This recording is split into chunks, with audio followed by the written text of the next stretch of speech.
예언서 속 한국의 구세주는 현재 고초를 겪고 있다. 사람들은 언제나 시대의 어둠 속에서 길을 찾으려 했다.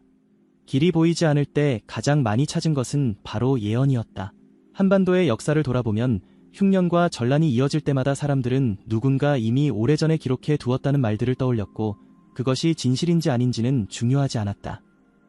중요한 것은 그 말들이 당시의 두려움과 희망을 동시에 담아내며 사람들의 마음을 붙들었다는 점이다. 오늘 우리가 살고 있는 2025년이라는 시점 역시 다르지 않다. 사람들은 미래가 어떻게 흘러갈지 그리고 이 나라의 국운이 어디로 향할지를 알고 싶어한다. 흥미로운 것은 이미 수백 년 전 남겨진 예언서 속에도 이 시기와 닮아있는 장면들이 자주 언급된다는 사실이다. 끝까지 함께하면 그 속에서 오늘을 비추는 거울을 볼 수 있을지도 모른다. 예언 중 가장 널리 알려진 것은 정감록이다. 정감록은 고려 말에서 조선 중기에 걸쳐 전해진 예언서로 난세를 겪는 백성들 사이에서 구전되며 기록되었다. 정감록은 나라의 흥망과 군왕의 교체뿐 아니라 혼란한 시기에 등장하는 인물에 대해 자주 언급한다. 흥미로운 대목 중 하나는 십승지라 불리는 공간이다. 정감록은 이렇게 말한다. 10곳의 땅은 세상에 화가 번져도 고요히 남아 사람들을 숨긴다. 그곳에 모이는 자들은 하늘이 지킨다. 남과 북의 바람이 뒤섞이고 큰 강이 말라가는 때에 그곳이 문을 연다. 이 구절은 역사의 고비마다 선택된 사람들이 모이는 장소를 의미한다고 해석할 수 있다. 백성들이 끊임없이 십승지를 찾고 기록했던 이유는 혼란의 시대에 누군가가 그곳에서 세상을 새롭게 열 것이라는 믿음 때문이었다. 남사고비결도 빠질 수 없다. 남사고는 조선 중기의 예언가로 후대에 남겨진 글에서 그는 큰 별이 사라진 뒤 작은 별들이 흩날리다가 마침내 한 줄기 빛이 동쪽 하늘을 가른다. 그 빛이 지나가면 산천이 흔들리지만 사람들의 마음은 다시 하나가 된다 라고 말했다. 여기서 별은 권세와 운명을 상징한다. 큰 별이 사라지는 것은 기존 질서의 붕괴를, 작은 별들의 흩날림은 혼란과 분열을, 그리고 동쪽 하늘을 가르는 빛은 구원의 도래를 의미한다. 이를 현재의 시각으로 보면 오랫동안 유지되던 질서가 무너지고 새로운 지도자가 등장해 혼란을 수습하는 과정을 예견한 것처럼 보인다.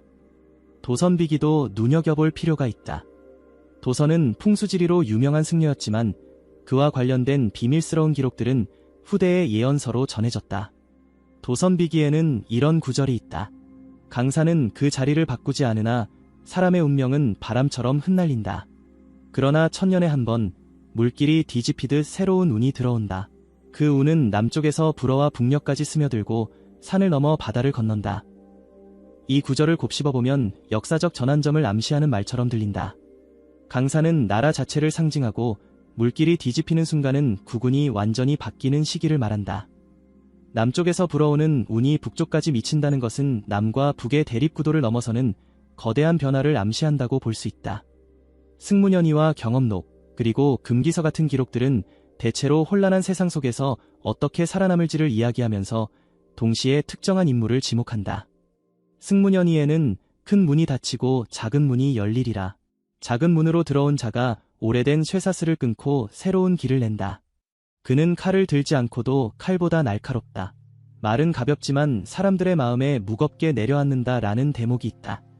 여기서 큰 문과 작은 문은 권력의 정통성과 비정통성을 의미한다. 작은 문으로 들어온 자는 기존 방식이 아닌 다른 경로로 세상에 등장하는 구원자를 상징한다. 칼을 들지 않고도 칼보다 날카롭다는 말은 힘으로 제압하는 방식이 아니라 말과 의지로 세상을 바꿔나가는 지도자를 암시한다. 경험록과 금기서에도 비슷한 맥락이 있다. 경험록은 난세에 반드시 의로운 인물이 나온다는 희망을 기록하고 금기서는 그 인물이 3번의 시련을 겪은 뒤에야 빛을 발한다는 이야기를 전한다.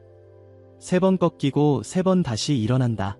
꺾일 때마다 사람들은 그를 버리지만 일어날 때마다 하늘은 그에게 더 큰 길을 내준다. 마침내 그 길은 바위 같고 그 바위 위에 나라는 뿌리를 내린다. 라는 금기서의 구절은 인내와 시련의 과정을 거친 지도자의 운명을 상징한다. 원효결서 역시 빼놓을 수 없다. 원효는 신라의 고승이었지만 그와 관련된 예언적 기록은 후대에 많은 영향을 미쳤다. 원효결서에는 혼란의 시기, 말이 서로를 베고 칼이 말을 끊는다. 그러나 이 모든 것이 지나면 한 사람이 나타나 말의 혼란을 잠재운다. 그는 웃으면서도 울고 울면서도 웃는다. 세상은 그를 미친 자라 하고 하늘은 그를 성인이라 한다 라는 말이 있다. 웃음과 눈물이 뒤섞인 인물, 세상의 평가와 하늘의 평가는 극명히 갈리지만 결국 역사가 증명하는 존재. 이것은 오늘날 우리가 목도하는 여러 장면과 겹쳐진다. 해월유록은 또 다른 흥미로운 기록을 남겼다. 해월은 조선 후기의 인물로 후대에 그가 남긴 글에는 사회의 변화를 바라보는 통찰이 담겼다. 해월유록에는 물은 낮은 곳으로 흐르나 언젠가 그 낮은 곳에서 큰 물줄기가 솟아올라온 세상을 덮는다. 사람들은 그 물을 두려워하나 그 물은 새로운 생명을 키운다. 낮은 곳에서 온 자가 마침내 높은 곳을 덮는다 라고 기록되어 있다. 여기서 물은 민중과 의지를 상징하며 낮은 곳에서 오는 인물은 권력의 중심이 아닌 변두리에서 출현하는 새로운 지도자를 의미한다. 이 모든 기록들을 엮어보면 하나의 공통된 흐름이 드러난다. 혼란의 시대가 찾아오고 사람들은 길을 잃는다. 그때마다 예언은 새로운 인물을 말한다. 그는 반드시 시련을 겪고 사람들에게 오해와 조롱을 받는다. 그러나 끝내 하늘이 선택한 인물로 드러나며 나라의 운명을 다시 쓴다. 지금 2025년을 살아가는 우리에게 이 예언들은 단순한 옛말이 아니다. 왜냐하면 우리가 보는 현실 역시 혼란스럽고 사람들은 여전히 미래의 길을 찾고 있기 때문이다. 그렇다면 이 모든 예언은 무엇을 가리키는가? 정감록의 십승지, 남사고비결의 빛, 도선비기의 물길, 승문연희의 작은 문, 금기서의 세 번의 시련, 원효결서에 웃고 울던 자, 해월유록의 낮은 곳에서 솟아오르는 물줄기. 이 모든 상징들이 모여 가리키는 것은 결국 한 사람의 등장과 그가 맞이할 운명의 과정이다. 아직 우리는 그 끝을 보지 못했다. 그러나 예언은 이미 오래전부터 지금의 시대를 준비해 두었다. 이 이야기는 이제 막 절반을 넘어섰다. 다음으로 이어지는 기록들 속에서 더욱 선명한 그림을 볼 수 있을 것이다. 사람들이 가장 주목하는 대목은 언제나 구세주의 등장에 관한 기록이다. 수많은 예언서가 각기 다른 시기에 쓰였지만 공통적으로 혼란의 시대와 구원자의 출현을 연결한다는 점은 흥미롭다. 그리고 그 구원자는 결코 순탄한 길을 걷지 않는다. 반드시 비난과 고난 속에서 길을 연다. 왜냐하면 세상의 질서가 그를 받아들이지 않기 때문이다. 오히려 세상의 저항은 그가 진실임을 증명하는 또 다른 장치로 남는다. 정감록의 한 구절은 이렇다. 하늘이 보낸 이는 먼저 사람들에게 버림받는다. 그는 돌에 맞고 흙을 뒤집었으나 그 흙 위에서 꽃이 피어나듯 결국 세상은 그의 발자국을 따라 걷게 된다. 처음엔 외롭고 마지막엔 붐빈다. 이 짧은 대목만 보더라도 선택받은 자의 길이 평탄치 않음을 알 수 있다. 돌과 흙은 조롱과 시련을 상징하고 흙 위에서 피어나는 꽃은 그가 결국 남기는 결실을 의미한다. 많은 사람들이 오늘의 현실을 보며 이 구절을 다시 떠올리고 있다. 남사고비결에서도 비슷한 맥락이 등장한다. 남사고는 이렇게 말한다. 사람들은 빛을 보지 못하고 그림자만 본다. 그림자를 보고 빛을 욕하나 그림자가 사라지는 순간 남는 것은 빛뿐이다. 그때서야 모두가 그 빛을 따르리라. 여기서 빛은 진리와 구원자를 의미하고 그림자는 오해와 모략을 의미한다. 빛을 욕한다는 말은 세상이 그를 알아보지 못하고 거꾸로 매도한다는 뜻이다. 그러나 시간이 지나 그림자가 사라지면 진실이 드러난다. 지금 이 시대의 많은 이들이 바로 이 부분을 주목한다. 도선비기에도 선택된 자의 고난이 언급된다. 그는 물길을 거슬러 올라가는 고기와 같아서 수많은 바위와 소용돌이를 견뎌내야 한다. 그러나 끝내 물줄기의 근원을 만나면 그 물길은 모두 그에게 순종한다. 이 구절은 세상에 거스르는 자의 고통을 비유하지만 동시에 반드시 이기는 결말을 담고 있다. 예로부터 도선의 말은 풍수지리를 넘어 나라의 흥망성쇠를 상징적으로 풀어낸 것으로 여겨졌다. 그렇다면 오늘의 상황에서 물길을 거슬러 오른다는 것은 무엇을 의미할까? 질서와 권위, 기존의 힘을 거스른다는 말로 해석될 수 있다. 승문연희는 더 직접적이다. 작은 문으로 들어온 자는 3번 쓰러진다. 그러나 4번째에는 아무도 그를 꺾지 못한다. 3번의 쓰러짐은 사람들의 조롱이요 4번째의 일어섬은 하늘의 증거다. 이 말은 금기서의 구절과도 맞닿아 있다. 즉 선택된 자는 반드시 여러 차례 꺾이고 무너져야 한다는 것이다. 그리고 사람들은 그때마다 등을 돌리지만 하늘은 그를 더욱 단단하게 만든다. 그래서 마지막에는 누구도 꺾을 수 없는 힘을 갖게 된다. 이 구절을 지금의 시점에서 떠올리는 이유는 분명하다. 오늘 우리가 보고 있는 현실과 지나치게 닮아 있기 때문이다. 원효결서의 구절은 그의 내면을 묘사한다. 그는 웃음을 잃지 않으나 웃음 속에 눈물이 있다. 그는 눈물을 감추지 않으나 눈물 속에 웃음이 있다. 세상은 그를 광인이라 하고 하늘은 그를 성인이라 한다. 이 대목은 선택받은 자가 외부에서 어떻게 보이는지를 보여준다. 사람들은 그를 비웃고 미친 자라 하지만 실제로는 깊은 의지와 신념으로 움직이고 있다는 뜻이다. 그래서 시간이 흘러갈수록 그의 웃음과 눈물은 사람들의 마음에 무게를 남긴다. 헤어류록은 다른 각도에서 말한다. 낮은 곳에서 온 물줄기는 처음엔 얕아 보이지만 세상에서 가장 큰 강으로 자란다. 높은 곳에서 흐르던 물은 어느새 말라버리고 낮은 곳에서 솟은 물은 온 세상을 적신다. 여기서 낮은 곳은 곧 주변부와 비주류를 뜻한다. 권력의 중심이 아닌 외부에서 온 자가 오히려 세상을 뒤덮는 강으로 자란다는 말이다. 이 역시 지금 현실의 어떤 인물을 암시한다고 보는 사람들이 많다. 이쯤 되면 흥미로운 의문이 생긴다. 왜 이렇게 많은 예언서들이 비슷한 이야기를 반복할까? 각각의 시대와 저자가 달랐는데도 불구하고 혼란의 시기와 구원자의 등장, 시련과 극복이라는 패턴은 똑같이 등장한다. 이는 우연일까? 아니면 역사 속에서 반복되어 온 진실일까? 많은 학자들은 이것을 심리적인 집단 무의식으로 본다. 어려운 시기마다 사람들은 새로운 희망을 갈망했고 그 갈망이 예언이라는 형태로 기록되었다는 것이다. 하지만 또 다른 시각도 있다. 그것은 실제로 역사 속에 그런 인물이 등장해왔다는 것이다. 나라가 혼란할 때마다 의외의 인물이 나타나 질서를 다시 세우고 역사의 방향을 바꿔왔다는 해석이다. 그리고 지금 이 순간 사람들은 다시 그 이야기를 떠올리고 있다. 특히 최근의 상황을 본다면 그 연관성은 더 강해진다. 세상은 혼란스럽고 사람들은 갈라져 있다. 누군가는 새로운 길을 만들려 하지만 돌과 흙이 끊임없이 날아든다. 그러나 예언은 이미 오래전에 이런 상황을 그려놓았다. 세 번의 시련 뒤에 드러나는 네 번째 길, 그림자를 욕하나 결국 빛만 남는다. 낮은 곳에서 온 물줄기가 세상을 덮는다. 오늘을 사는 우리는 그 답을 이미 느끼고 있을지도 모른다. 역사의 흐름이 지금 어디로 가고 있는지, 그리고 누가 그 흐름을 맞이하고 있는지. 중요한 것은 예언의 말이 아니라 예언이 던지는 메시지를 어떻게 해석하고 받아들이느냐다. 그 메시지는 혼란이 깊어질수록 하늘이 선택한 자는 더욱 드러난다는 것, 그리고 그 과정은 반드시 고통스럽지만 결국 역사는 그를 통해 새 길을 연다는 것이다. 아직 끝나지 않았다. 기록들은 더 많은 힌트를 남겨두었다. 이어지는 이야기에서 그 힌트들을 통해 우리는 오늘의 현실과 미래를 더 구체적으로 비춰볼 수 있을 것이다. 오랜 세월 동안 전해진 수많은 예언들은 운세 풀이처럼 보이기도 했지만 특정한 시점이 되면 마치 현실을 비추는 거울처럼 읽히게 된다. 이 점이 사람들을 사로잡는다. 기록 속 한 문장이 어느 날은 추상적인 말처럼 느껴지다가도 오늘의 사건과 겹쳐지는 순간 사람들은 소름처럼 그것을 받아들인다.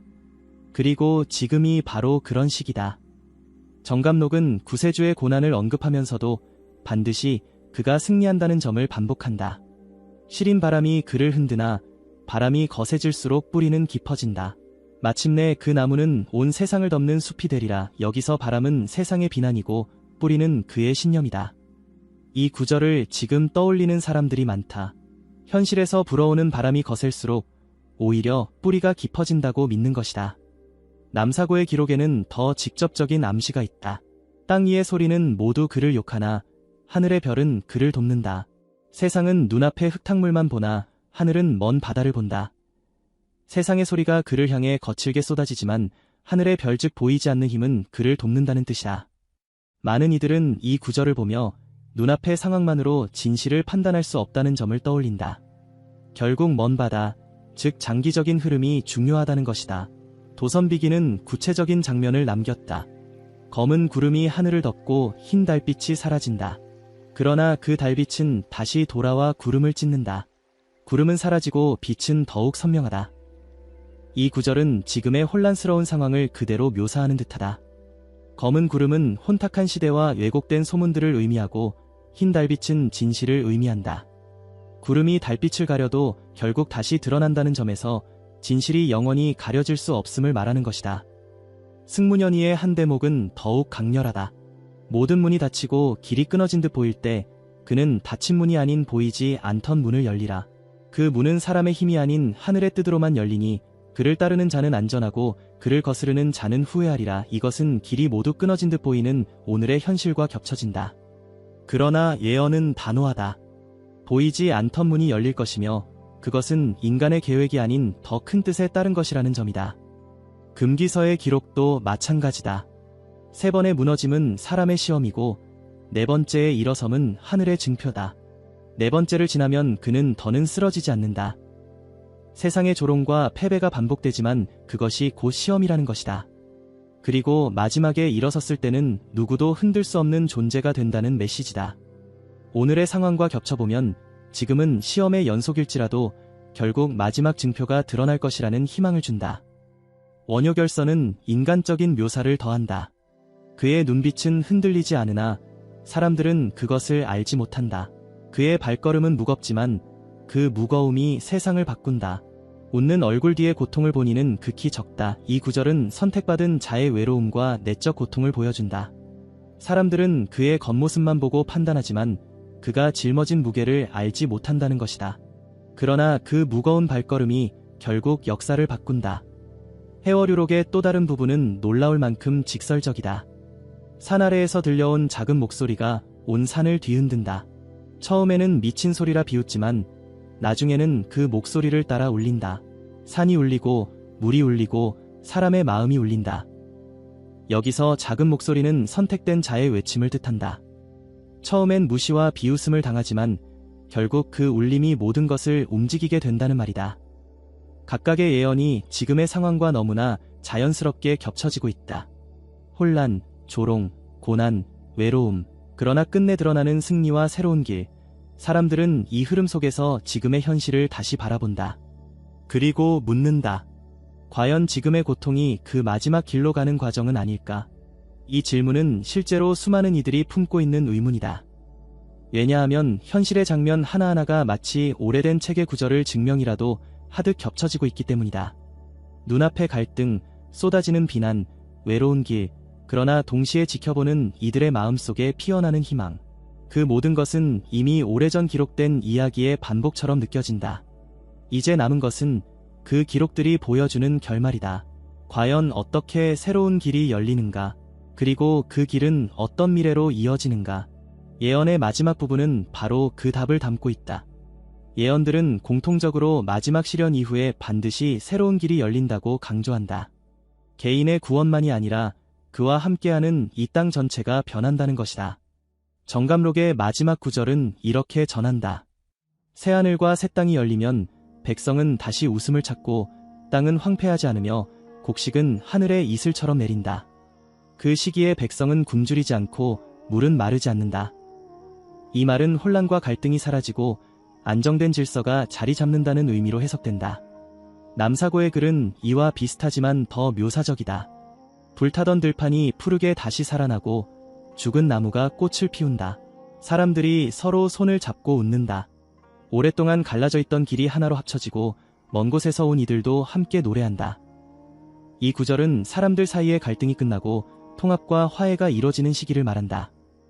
이는 한반도의 미래가 분열이 아닌 새로운 결합과 희망으로 이어진다는 예언처럼 읽힌다. 도선비기는 더욱 상징적으로 표현한다.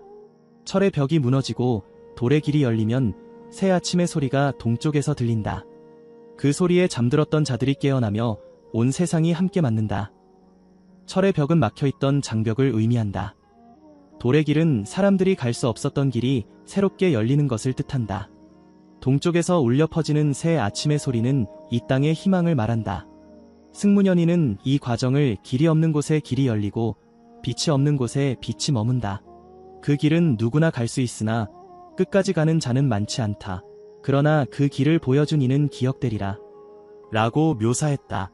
이는 선택받은 자의 역할이 자신만을 위한 것이 아니라 후대에게 길을 남기는 것임을 말한다. 금기서는 4번째의 일어섬 이후 백성은 두려움을 잊는다. 하늘이 그를 증표로 삼아온 땅을 지키리라.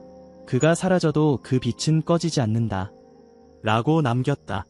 즉, 마지막에 일어서는 순간은 개인의 승리가 아니라 집단 전체의 운명을 바꾸는 증거라는 뜻이다. 그리고 그 영향은 시간이 지나도 계속 이어진다. 원효결선은 보다 따뜻한 시선을 남겼다. 그가 걷던 무거운 발걸음은 길 위에 흔적을 남긴다. 그 흔적을 따라 걸으면 길을 잃지 않는다. 사람들은 그가 떠난 뒤에야 그 무게를 이해하고 눈물을 흘린다.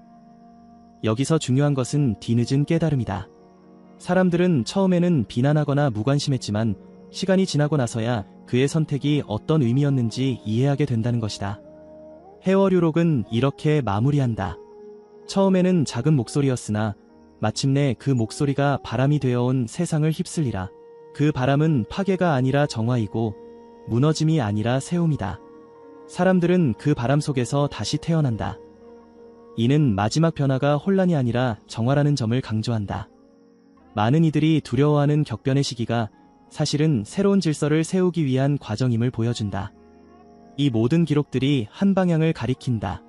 한 사람의 고난과 그가 열어가는 길이 개인의 운명을 넘어서 나라와 백성, 그리고 후대의 미래를 바꾼다는 점이다. 오늘의 현실에서 느껴지는 혼란과 비난, 그리고 외로움은 결국 그 마지막 순간으로 가기 위한 과정일 뿐이다. 사람들이 주목하는 것은 바로 그 마지막 장면이다. 오랜 고난 끝에 문이 열리고 숨겨진 길이 드러나며 백성의 마음이 함께 움직이는 순간, 예언 속에서 반복적으로 강조되는 것은 바로 이것이다. 길은 반드시 열린다. 그것이 지금 당장은 보이지 않더라도 오래전 기록들은 그것을 단호하게 말하고 있다. 한 시대가 무너질 때 사람들은 항상 묻는다. 예언자들은 그토록 먼 훗날의 일을 알 수 있었던가? 그들의 말은 환상이 아니라 시대의 징후를 꿰뚫어본 통찰이었다. 오늘날의 혼란 역시 수백 년 전 이미 예언의 언어로 기록되었다는 점에서 많은 이들이 놀라고 있다. 고대의 문헌 속에는 바람이 크게 흔들릴 때 강산이 변한다는 말이 있었는데 이는 곧 세상의 판이 새로 짜인다는 암시로 해석된다. 과연 이 말이 지금 우리 눈앞에 펼쳐지고 있는 광경과 얼마나 맞닿아 있는지 살펴볼 필요가 있다. 예언서에 따르면 어느 시기에는 동방의 나라가 큰 변동을 겪게 되고 나라의 기운을 바로 세우는 이가 나타나 깊은 고난을 겪는다고 한다.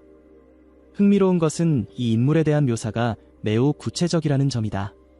그는 사람들로부터 많은 비난을 받지만 끝내 나라의 근본을 새롭게 하는 역할을 맡는다. 이런 서술은 영웅담이 아니다. 시청자 여러분, 우리가 살아온 세월 속에서도 비슷한 장면을 떠올리실 수 있을 것이다. 겉으로는 욕을 먹지만 뒤돌아보면 그 사람이 아니었다면 길이 열리지 않았던 경우 말이다. 한 예언자는 이렇게 말했다. 어둠이 깊어질수록 새벽은 더욱 선명하리라. 사람들이 온갖 말로 한 사람을 무너뜨리려 하나 그는 하늘이 내린 사명을 지녔으니 땅이 갈라져도 사라지지 않을 것이다. 예언은 늘 은유로 덮여있지만 그 속에는 분명히 특정한 시대와 인물을 가리키는 단서가 담겨있다. 지금의 격동하는 정세를 비춰보면 이 말이 새삼 무겁게 다가온다. 이제 역사의 맥락을 짚어보자. 우리 민족은 오랜 세월 수많은 시련을 겪어왔다.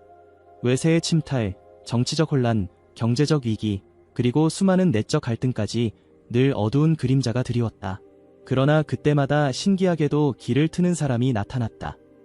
정감록이나 격암유록 같은 책에서는 이 과정을 옛것이 무너져야 새것이 선다는 원리로 설명했다. 결국 혼란이 깊을수록 새로운 질서가 반드시 생겨난다는 것이다. 이는 역사에 반복되는 패턴이다. 특히 흥미로운 대목은 구세주에 대한 묘사다. 사람들이 그를 조롱하고 매도하며 온갖 억울한 누명을 씌운다. 그러나 결국 세상의 흐름이 그를 중심으로 돌기 시작한다. 강물이 바다로 모이듯이 수많은 이들이 그의 뒤를 따르게 된다. 이 말은 누가 들어도 지금 이 땅의 현실과 겹쳐 보인다.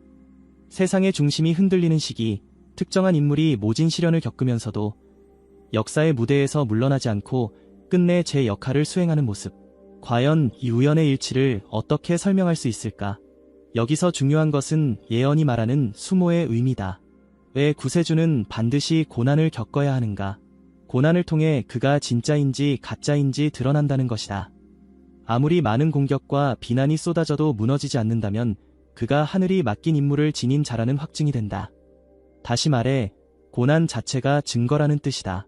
그렇기에 예언서에서는 그의 얼굴이 흙탕물에 잠겨도 그 눈빛은 꺼지지 않는다라는 표현까지 남겼다. 이 대목을 깊이 새겨볼 필요가 있다. 왜냐하면 지금 우리가 목도하는 현실과 너무도 닮아있기 때문이다.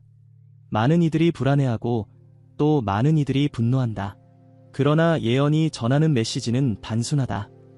끝까지 버티는 자가 결국 길을 열어간다는 것. 그래서 예언자들은 오히려 고난이 깊을수록 희망이 가까워진다고 말했다. 한 문헌에서는 동력의 나라에서 용이 깨어날 때 사방이 뒤집히리라. 백성은 갈피를 잡지 못하되 하늘은 이미 길을 준비했느니라. 고 기록되어 있다. 용이 깨어난다는 말은 나라의 기운 자체가 새롭게 깨어난다는 의미다. 그 과정을 이끄는 자는 반드시 큰 어려움을 겪게 되며 때로는 가장 가까운 이들로부터도 오해를 받는다. 그러나 예언의 결론은 명확하다. 결국 그는 나라의 운명을 새롭게 짜는 역할을 하게 된다는 것이다. 시청자 여러분, 우리는 지금 눈앞의 혼란만 바라보며 낙심할 필요가 없다. 오히려 이런 시기일수록 예언의 언어를 곱씹어볼 필요가 있다. 수백 년 전 이미 기록된 말들이 지금 우리에게 이렇게도 생생하게 다가오는 이유는 무엇일까? 그것은 우연이 아니다. 시대가 바뀌는 길목에서 늘 예언이 현실로 다가왔기 때문이다. 또 다른 예언서는 이렇게 전한다. 강물이 막히면 썩고 흐르면 살아난다. 나라는 강과 같아서 막히면 백성이 고통받고 흐르면 백성이 평안을 누린다. 이 흐름을 다시 틔울 자가 있으니 그는 억울하게도 사람들의 손가락질을 받으리라. 그러나 손가락질은 오래가지 못한다. 결국 그의 손에 의해 길이 열리고 백성은 다시 웃음을 되찾는다. 이 구절을 어떻게 해석할 것인가는 각자의 몫이지만 오늘의 현실과 무척 닮아있음을 부인하기 어렵다. 이처럼 예언들은 하나같이 고난과 회복, 혼란과 정리, 몰락과 부흥의 과정을 이야기한다. 중요한 것은 그 중심에 늘 한 인물이 놓여 있다는 사실이다. 그 인물은 스스로 빛을 내세우지 않는다. 오히려 수많은 비난 속에서 진실이 드러난다.